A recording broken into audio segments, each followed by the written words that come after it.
Thanks for tuning in to the HR Uprising podcast. I'm your host, Lucinda. The HR Uprising is focused on helping forward-thinking people professionals deliver real lasting value in their organisations. I'm a chartered psychologist, speaker and trainer, and recently authored the best-selling business book, How to Be a Change Superhero. My day job is founder and CEO of software and training business Actus. This gives me the opportunity to work with other businesses like yours. We are focused on building a better workplace for people wherever they are located, with the help of our performance, learning and talent management software and our training and consultancy services. Every week on the podcast, I will be covering different topics and challenges, joined by relevant experts and real-life people professionals. Thank you so much for tuning in. I really hope you enjoy and get value from this week's episode.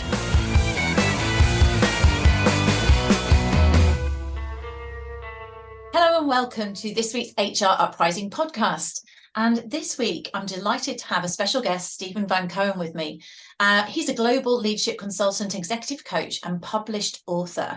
And that's why we're going to talk today, because his most recent book is called Connectable. It's all about dealing with loneliness, which maybe is an epidemic. I guess we're going to explore whether it is or not, how we can increase a sense of belonging, which I'm sure we're going to discuss is going to be key for talent retention and engagement in our organisations. So, Stephen, would you like to introduce yourself? Thank you for joining. Yeah, it is my absolute pleasure to be here. I've been a leadership consultant, a management consultant, and an OD practitioner. I know me and you, Lucinda, both have a passion for change management. I have a master's degree in OD. And the last decade, I've spent my time working with a lot of the world's top companies that help them build communities of connection and to help leaders understand the dynamics of social connectedness, why it matters, and how to grow it within their teams and organizations. So what made you decide to focus in on this sort of topic of loneliness? Is it related to the pandemic, or was it, if you've been working with lots of organizations, something that you were looking at prior? Yeah, the genesis of the book came compliments of my business partner. His name's Ryan Jenkins, and Ryan is an expert in emerging generations. So he does a lot of speaking on the future of work. He wrote a book called the Gen Z Guide, all about Generation Z. And in his research in 2018, he found that 79% of Generation Z feels regularly lonely, which is a big number. Yeah, it is. As he was starting to work with clients, we needed to figure out, hey, if we're going to teach all of these leaders how to recruit and engage and develop, this emerging generation flooding into the workforce, if almost 80% of them are feeling lonely, that's a problem. And what are we going to teach our clients so they know how to, best handle this new dynamic? And that was the genesis of the book. So we started to do all this research around loneliness and how it shows up at work and what to do specifically around this emerging generation. And then the pandemic hit, and we had all of this stuff about loneliness. And we went to our clients. I'm like, hey, do you want to talk about loneliness at work? And every single one was like, yes, we do. This is a topic we're not really aware of. What should we do and what should we be thinking about? And that led to getting a book deal with McGraw-Hill. And then we were lucky enough to have that book hit the Wall Street Journal bestseller list last March. So yeah, it's just kind of been this evolution that sparked from a single statistic about Gen Z. Congratulations on the bestseller. That's really impressive. It's really interesting that you've just said this, and this may or may not be related, but I suppose I was kind of thinking more narrowly about the fact that we're all working more remotely, and or many of us are. So that's an opportunity for loneliness to be compounded. But I hadn't thought about it specifically in relation to Gen Z.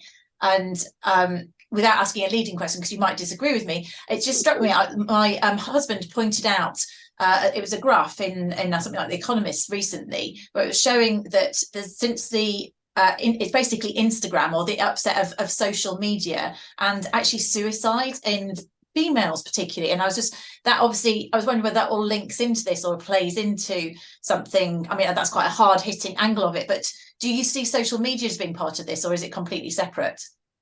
It's absolutely a part. There are several parts, but one of the things you just alluded to that's very important to understand is loneliness has a direct correlation and is an underlying component to most mental health disorders. So anxiety, depression, suicide, all of these different things that we're seeing increase, and there's all this amazing work being done around mental health awareness and the importance of it and how to seek help and what to do.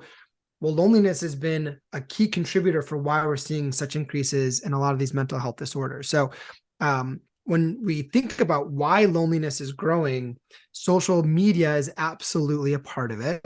So if you look at Gen Z specifically, they are younger than Google, meaning that as they've gone into their late, childhood development, 9, 10, 11, and as they got into their teenage years, they were basically on a cell phone using social media and interacting through a digital modality throughout their entire life. But beyond that, there's a whole bunch of other factors that are really interesting. And it's why we're seeing increases away from Gen Z and across other generations as well. One is what's called dependency shift. So it wasn't that long ago, especially at work, if I had a question and needed help, I had to seek another human. And now that's not the case, right? I seek e-learnings or YouTube or Google. I can basically get most of the answers I need on my own. And that's created huge separations for mentorship and coaching and giving advice and asking and learning and collaborating. So dependency shift is a huge driver in why people are feeling more lonely. Another is busyness. We just have less margin to actually take time to connect with the people around us. So that's a big component. Overly professional workplaces. If I feel the sense that I can't show up as my true self, I have to kind of fit into the mold of whatever the organizational culture is. That's a really lonesome place to be because people don't see me. They see the avatar that I bring into the workplace. Remote work, obviously, we're not communicating as often in person. And there's a fundamental difference with how our brain responds to connection versus communication. And we can explore that in a bit. But there's all of these really big shifts in how we're just interacting at work and away from work that is really driving loneliness to very, very scary levels. And I guess it's going to be compounded in your Gen Z or Gen Z because of the fact that they would also be the demographic that perhaps have never actually gone into an office because of the pandemic. I'm just thinking of people in my organisation, they literally started in the pandemic and so have never actually even experienced that connectiveness of being in an office every day. Yeah. Well, I mean, Gen Z right now, I think they're 24-year-olds and younger, right? So if you're 24, you had 2.5 years of pandemic. So you're right. As they've been coming into the workplace, they've come into this really weird work environment that is very isolating, which I'm sure has compounded a lot of their feelings of social disconnection and loneliness. Yeah, and they missed out, a lot of them, on university experience, real social experience, which is obviously a social education. So it's quite an area almost, which won't just focus in on that, but it's quite a high risk area. You can see they've really received the worst of all circumstances in many ways in terms of going forwards. So I suppose in terms of thinking to our audience, and I know you're really practical in what you offer, you've got lots of tips for people, and my audience would be HR and OD professionals in large organizations and small organizations. What would you recommend as a starting point to maybe assess levels of loneliness or to support them? I mean, I can see that you're mentioning this overly professional workplaces and interesting, and the remote working are obvious areas, but are there other areas in terms of practical steps we can do to look at this? Well, the first thing is we need to be very aware of how significant this is. Oftentimes when we think of these kinds of soft skills, and I'm putting soft in air quotes, this isn't a soft area, it's a dire area. Because here's what happens when people feel a sense of loneliness at work: they're 7 times more likely to be disengaged. They're 5 times more likely to miss work due to stress or illness. They're 3 times more likely to underperform as compared to better connected colleagues. And they're twice as often to think about quitting. We also know that 72% of the global working population feels lonely on a monthly basis. 55% say they feel lonely every single week. And as I've been doing the work that I've been doing, I use an anonymous polling software where I'm doing large events with hundreds of people. And one of the questions that I ask is, how often do you or your colleagues experience a state of loneliness? And it's either hourly, daily, weekly, monthly, rarely, never. And I get to work with companies like Home Depot and Pepsi and Mitsubishi and Bank of America and all these huge, big, massive organizations. And when we ask that question in the polling software, oftentimes it's above 80% where the audience is saying they feel this way, or others on their teams are feeling this way on a weekly basis. And when the senior leaders see that in real time on the screen, it's just like, oh my God, this is something that we are very grossly underestimating as a pervasive problem. And unless we understand the significance of the impact, right? Disengagement, performance, retention, health and well-being, we're not going to do anything about it and just kind of write it off as being an annoyance of the way we have to work in 2023. So I'll start there, just with making sure that if the OD and HR practitioners are resonating with any of the things we're talking about, putting a really big spotlight on the significance of this from a business case standpoint is really important. Because going into the C-suite and just saying, hey, people are lonely, we should do something, isn't going to be often the right angle. We have to let people know that this is really driving quiet quitting. It's driving a whole bunch of health and mental well-being issues. And it's an underlying issue that's a new business threat that most companies are not fully aware of. So I'm going to stop there and see if there's any questions you might have with any of that before we dive into what we should be doing to actually alleviate some of this. Thank you. Yeah, I mean, I totally agree in terms of having the business case, and those statistics are really powerful. I wondered, and I don't know whether you know the answer to this or not, but is there a benchmark for what things were like 20 years ago? Is there any data to compare it to? Yeah, one of my favorite studies, I use the word favorite in kind of a unique way because it's heartbreaking, the statistic. But there was research out of Duke, and in the 1980s, this is specific to Americans, and I know you have more of a global audience, but in America, Duke University did a research study, and they asked Americans how many confidants they had in their life, right? So the most common answer, not the average, but the most common answer was 3. They did the same study in 2004. And in 2004, when Americans were asked, how many confidants do you have? The most common response was 0, which is awful. And since 2004, we've seen huge increases in social disconnection. Even pre-pandemic in 2019, the research out of Cigna is one of the big researchers around loneliness and its impact. Cigna found that 69% of Americans feel lonely on a somewhat regular basis. And post-pandemic, that's gone up to 72. And I would imagine now in 2023, we're continuing to see rises in this level. So it's definitely something that is getting worse. And the statistics have very clearly shown that in the 80s and 90s, we were more connected than we are today. And a lot of those reasons I mentioned earlier are some of the drivers and derailers for why we're experiencing what we're experiencing now.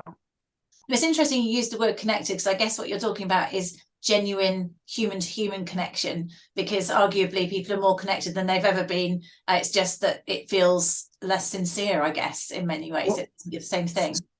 So Lucinda, you hit on something that is really important, because one of the biggest areas where we don't fully understand connection is we misconstrue communication with connection. They're different. Yeah. We're communicating all day long, and we have the ease of which we can communicate and get in touch with each other, but communication is not connection. In fact, when we communicate at work, when most of that is tactical, where we're having to understand what to do, by when, how, where, and why, all of the tactical communication is processed in the frontal lobe. That's a part of the brain that responds to information and data. Feeling connected happens in the back part of our brain in a totally separate region. When I get that sense of connectedness, we have to do very specific types of things when we communicate in order for that feeling to take shape. So I would agree, we're communicating all day long. Yeah. And it's never been easier to get in touch with people, but that in and of itself is not fueling connection. And I think what is happening, especially when we talk about the younger generations and their use of social media, is social media gives a false sense of connection. It's like a head fake. It's like, well, I'm I'm messaging people, I'm seeing what my friends are doing, I'm commenting, but it's like social snacking, right? Like I'm getting little hits, but it's not nourishing. I'm not actually doing the things that I need to have really strong feelings of connectedness, because it's just different, right? And how our brains and bodies experiencing those engagements with others. And so the difference between, because I like that social snacking and the nourishment, what a great analogy. Where you're talking about, is the difference then emotion or feeling emotion? What's the difference, or trust, or what's the difference? So there's an awesome clip. If you go to YouTube and you type in Oprah Winfrey makes James Corden cry. Right. Oprah Winfrey makes James Corden cry. In a minute and a half, she's able to get James Corden to have this very powerful emotional reaction. And in my workshops, I show that clip and I ask the audience, name the 7 things that Oprah's doing in order to elicit this really powerful emotional response from James. And she's very deliberate in how to connect. So the essence of connection is rooted in what are called pro-social behaviors. So pro-social behaviors are things like, when we're communicating, you get the sense that I'm all in on our conversation. Like I'm really paying attention. I'm giving you lots of eye contact. Yeah. I'm leaning in. So you get that sense of, wow, this individual really wants to know what I have to say. Pro-social behaviors are empathy, making sure that you understand that I understand, and we're really in sync in that moment. It's asking lots of exploratory questions. So there's this really good technique called listening to unlock versus listening to fix or listening to win. Oftentimes we just listen to help, solve a problem. But when we listen to understand, and someone gets that sensation of, oh, wow, this person really wants to know how I'm doing and what I'm thinking and what's going on. It's all those little tiny things that we tend to just not do naturally, unless we're really good at connecting, that make that person feel seen, right? There's this great line where loneliness is essentially being seen through, belonging is being seen as. It's like when you're with someone and they get it, that's connection. And unless we're intentional about doing those types of things when we communicate, oftentimes we're just communicating and it doesn't, feel the same if we're not aware of it. It's interesting what thank you for that definition. It's just what suddenly dropped into my head, and this is 20 odd years ago, the whole sort of engagement survey questions. I remember the original Gallup survey and them having a question which is, I have a best friend at work. And I remember lots of people, particularly I worked in a sort of a very process driven frontal lobe organization, and they thought that was a ridiculous question. They really struggled with it. But when you talk about this, actually, and I remember that Gallup were adamant that this was one of the ones that most strongly correlated with engagement. And you can see that there's a connection there in terms of what we're talking about here, someone else feeling that closeness in terms of that genuine attachment and listening. Also, I used to train on the 7 habits of highly effective people, and Covey would talk about empathic listening, this higher level of listening where you're actually truly understanding, which is, I think, what you're talking about there in terms of truly listening to understand rather than fix or problem solve. That Gallup question, I do lots of Gallup work as a consultant, and even in 2023, it is still a very, very controversial question. I did an event 2 weeks ago with a really big company in Canada, and I spent probably 30 minutes just having very good dialogue with these senior leaders about that question, because there still is this stigma that, like, well, their big stigma is, I can't be friends with the people that I lead because I need to have a separation of professionalism. Yeah. And I totally disagree with that. I think that you can have very close, strong relationships with people. My business partner, I love my business partner. We are very, very close. He's one of my best friends. And because of that relationship, I'm so much more comfortable calling him out when he does things that he shouldn't, giving him very hard feedback that he needs to hear. And because I care so deeply for him, I'm able to push him, and I'm able to just have those really real conversations that I need to have in order for our relationship and our dynamic to be thriving. And I think at work, there's this misconception that if we're friends, I can't do that. I'm going to just give favoritism towards this person. And, I'm not going to be able to dive deep into the kind of scary part of the leadership feedback, conflict resolution stuff. And I just don't think that's true.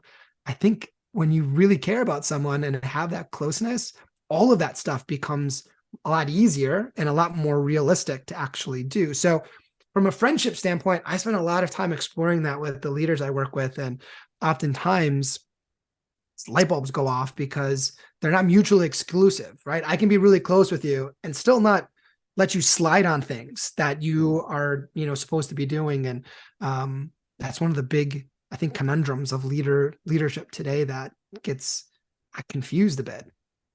Yeah, I think it's really interesting because I've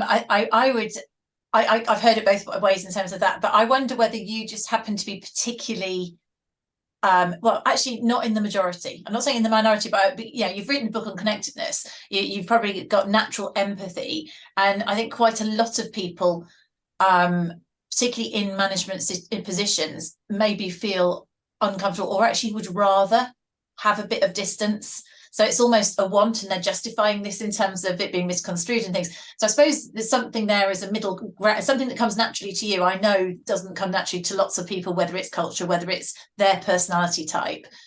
Yeah.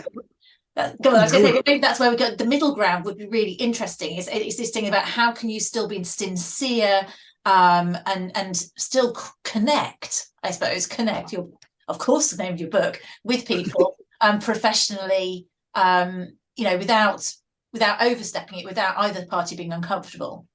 Yeah, I agree. I agree in the sense that nobody should feel uncomfortable or push themselves into relationship dynamics that are quote unquote scary for them to engage with. But one of the things that I think about often, and we won't know the answer to this because it's not something that's really happened in history, but we've continuously seen this very, very strong separation of leadership and professionalism at work. And that's been the norm for so long. And if these senior leaders have gone through the workplace and have been reinforced over and over and over again that you don't cross lines, you have to create boundaries, then that's going to be the way in which we're comfortable, because that's kind of how we've operated for the majority of our business life. Yeah. But one of the things that's interesting is, I do a lot of work with a lot of different leaders around the world, and the best, most impactful, highest performing leaders are the ones who really have deep, meaningful relationships with their subordinates, hands down, bar none. So, while there is this stigma at work that we have to keep things very separated, I just see it all the time when I work with certain leaders, the ones who really get it and do well. And they cross that boundary, pretty easily, and it has worked for them. So I agree. Part of, my research and understanding about the importance of connection is absolutely a driving factor in how I think about things. But I also have seen hundreds of leaders do it well, and I know the impact and benefit. So I get to see that as well. Yeah. So, I suppose that's like, it's like when you talk about authentic leadership, if you talk about leaders who are approachable, where it's not a ridiculously hierarchical structure, those are the people that you buy into it, and you generally get a sense that those individuals are comfortable in their own shoes and they would be nice to you, whether you were the cleaner or the CFO. And so I suppose that genuine thing. And I suppose let's dig into this overly professionalized workplace. That's an interesting statement you made earlier. That was one of the causes of loneliness, if you like. And that's something that HR might be able to affect. What do you mean by overly professionalized? Is it this old-fashioned formal hierarchical organization, or what does that look like? Overly professional, loosely defined, is when I go to work and don't feel like I can be myself. I feel like I need to fit into whatever the paradigm is for my role at this organization, right? And Brene Brown's really famous for saying that fitting in is the opposite of belonging, right? Because if I have to create what you want me to be, I'm not myself. And there are lots of workplaces where that's the norm, right? People feel like they have to act a certain way and do certain things. And that's the antithesis of belonging. So if we have workplaces that are very hierarchical, if we have lots of processes around how we give feedback and how we give recognition and how we explain project scopes and how we do developmental type opportunities, then it's just going to feel like, I'm a cog in a wheel and not necessarily a person who's being truly set up for success at this place. So from an HR standpoint, one of the things that I spend a lot of time working on with my leaders is how to give the right feedback, both positive and negative, how to spotlight someone's significance. So it's really interesting. One of the guys I got to interview for the book, his name is Dr. Stephen Cole, and he's a genomics researcher out of UCLA. And he said, allowing someone to feel valued, cared for, appreciated, desired, needed, whatever you want to classify those sensations as, achieves one of the most fundamental needs we have as humans. Because thousands of years ago, when we were living in tribes, our dependency on other humans was so important that loneliness, when we feel a sense of loneliness, even today, the part of the brain that activates is the same part of the brain that registers physical pain. That's why it hurts when we feel lonely. That's why it's a negative emotion. And it's because a long time ago, if we weren't contributory to the tribe, we are at risk of getting exiled. And that severely limited our opportunities for survival. And today we still need that. We need to feel like we matter. And at work, if we're not getting that because of gaps in leadership or because the team is not able to give the right feedback, or if we're not doing things that allow us to really recognize the achievements and strengths of others, then that's a huge missed opportunity that HR can help focus on. So yeah, HR does have a really important seat at the table with regards to how to help people work in an environment that is more conducive to connection and belonging. So when, in terms of talking about practical steps then, where you've worked with organisations and helped them to increase belonging or connectedness in their organisations, what sort of things have they done practically? One of the big things is to shift from what I'll call events to activities. So we think of connection as being this offsite event where we have to gather away from work to do certain things. And that's what allows us to feel that team bonding and connectedness. And that's just, that's not the solution. The solution is finding ways within our working hours to do some of these pro-social behaviors that allow us to feel that sense of connectedness. So one of the things that works really well is either every Monday or every Friday, having a team gathering to basically just review the week and give grades for how the week went. So from A to F, I don't know if in the UK you use the same grading scale as students going through elementary, but A's, you had a really, really good, you excelled. F, you failed, and everything in between measures how you're thinking and feeling about performance. So what happens is the teams will go through and I'd say, last week was a C week. And I'll explain why that was. And someone can say, last week was a B+ week, and here's why. And when we all can explain how we're thinking and feeling, it creates clarity, which is important. And then as a leader, I can figure out who's continuously having C, D, and F weeks. And that's my trigger to be able to know, okay, I might have to work with these people in certain ways. The second really practical thing is around cultivating clarity. What happens is if I'm at work and I'm wandering and I don't know who to turn to, I don't have a map, I don't know where I'm going, all of those sensations are very lonesome. So making sure that leaders and people on teams have clear directives, clear expectations, the right resources, all of the Gallup Q12 needs for how to make sure people are set up for success. I spend a lot of time with clients making sure that they are very on top of each of those needs, because getting those done right is key in making sure that people feel a sense of connectedness. And then the last is just taking a little bit of time before meetings just to do little mini icebreakers. And people roll their eyes at icebreakers because they think it's a waste of time. But if you do the right ones in the right ways, and people can see the people on their team versus the professionals on their team, that's bonding, that's connective. And you can do that really easily if you have the right exercises in tow. So those are just a couple of the practical strategies that I work on with my clients that have really big impacts on how people feel at work. And would you do some of those on remote meetings as well as face-to-face? Yeah, it was so funny. I had someone I was doing a session with a bunch of senior leaders, and they're fully remote. And one of the guys asked, what's a good activity? And I said, you should do show and tell. So show and tell, just like when we were 7, bringing a school and explaining what that toy is. And I said, choose one person each week. And for 3 minutes before your kickoff meeting, have them do a show and tell. And he said, that's stupid. He's like, no one's going to want to do that. This is a waste of time. And it's too novel. I said, do it for 3 people. I said, after the 3rd person, if it is something that no one likes, then you can get rid of it. And by the 3rd person, he emailed me, said, this is glorious. He goes, everybody gets so excited for their week. And what happens is they show something really cool, something really important in their life that has a core memory associated with it. And when people can light up by sharing something really cool about, their life, it's a very connective experience, and it doesn't take a long time. So he was on the fence about it, to say, to put it kindly. And after actually doing it, he realized, wow, this is a pretty powerful experience. So yeah, doing things remotely and doing things in person, you should just do them, and they're good for you and they're good for your team. Yeah, brilliant.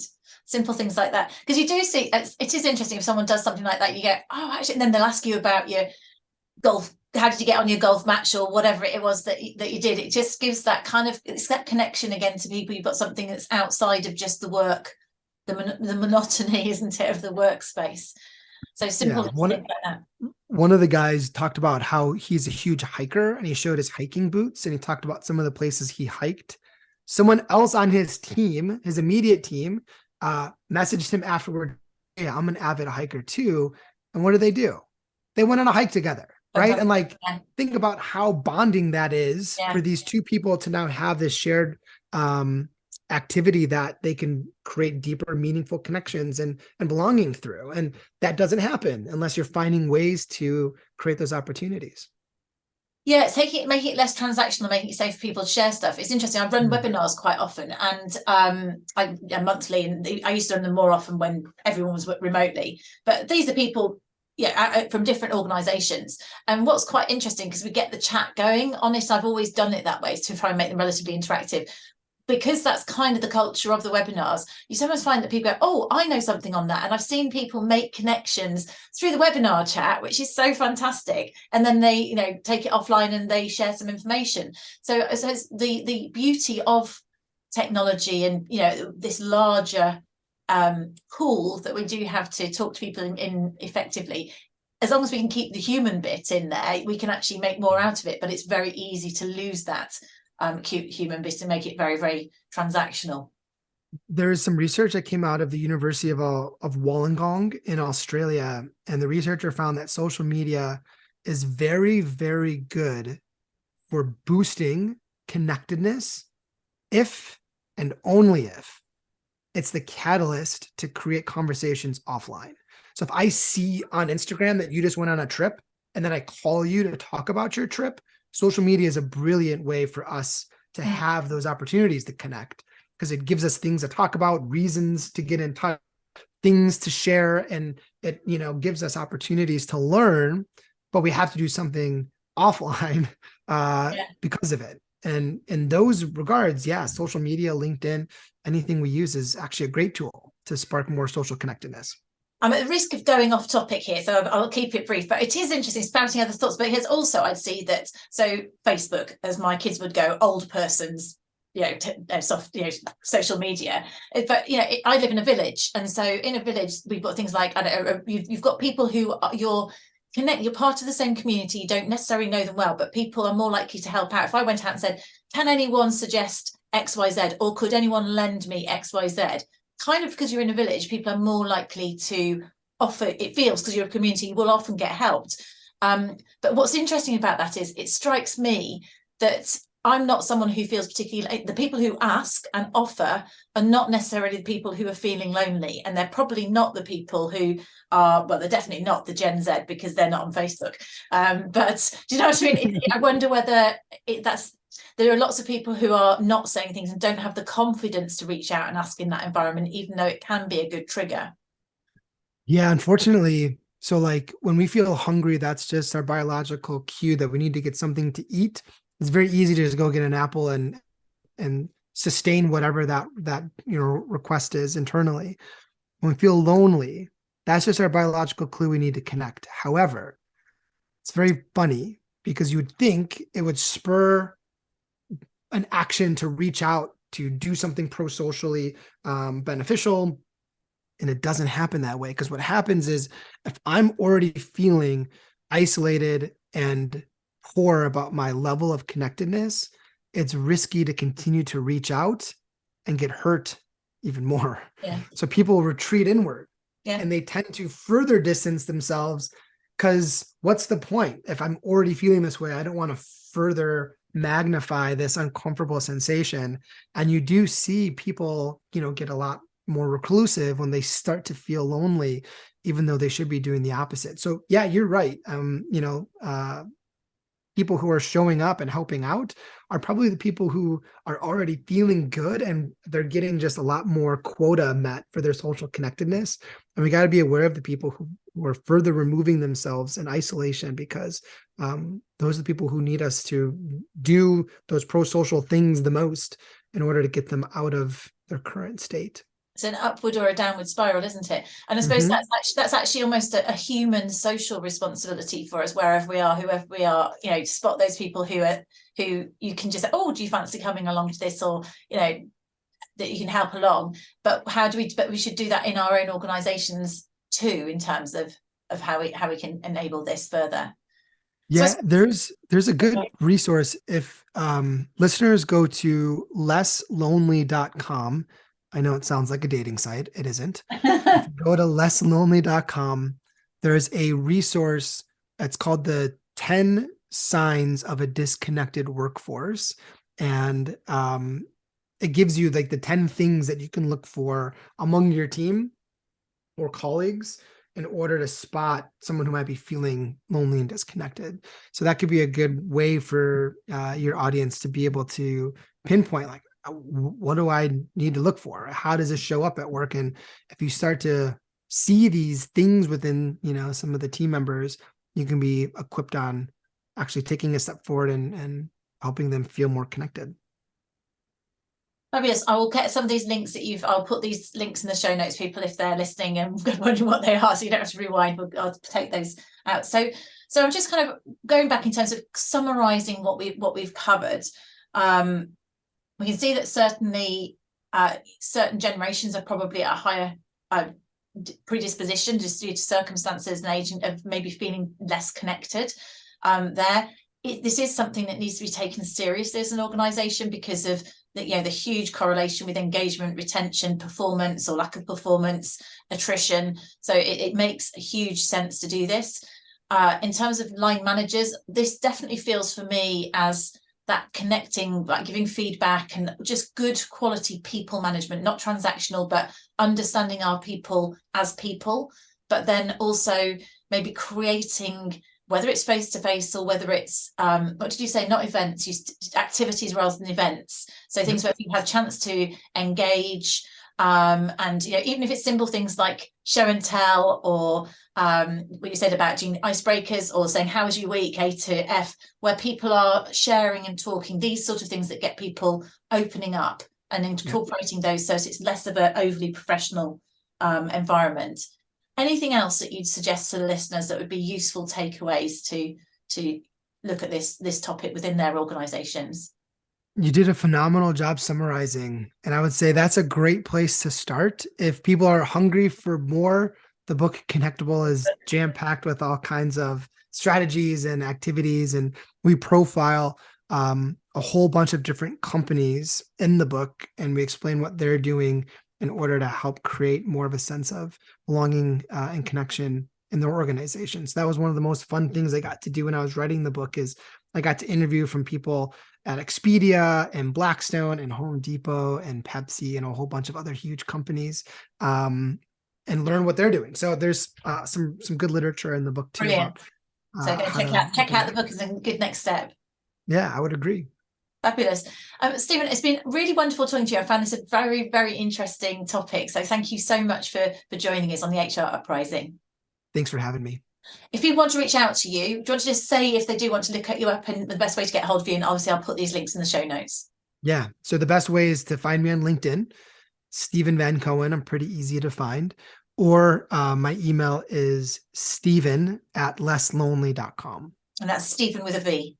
With a V. Yes. Yeah, perfect. Well, thank you once again. And wish you further success with your book. And I really appreciate you spending some time with me today. Thank you so much. I really hope you found this week's episode useful and enjoyable.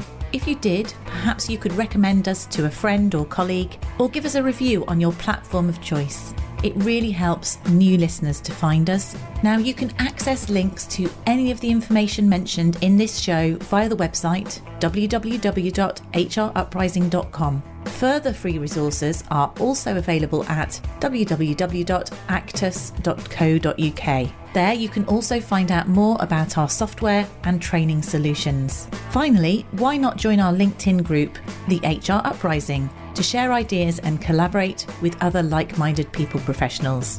Thank you for listening to the HR Uprising podcast.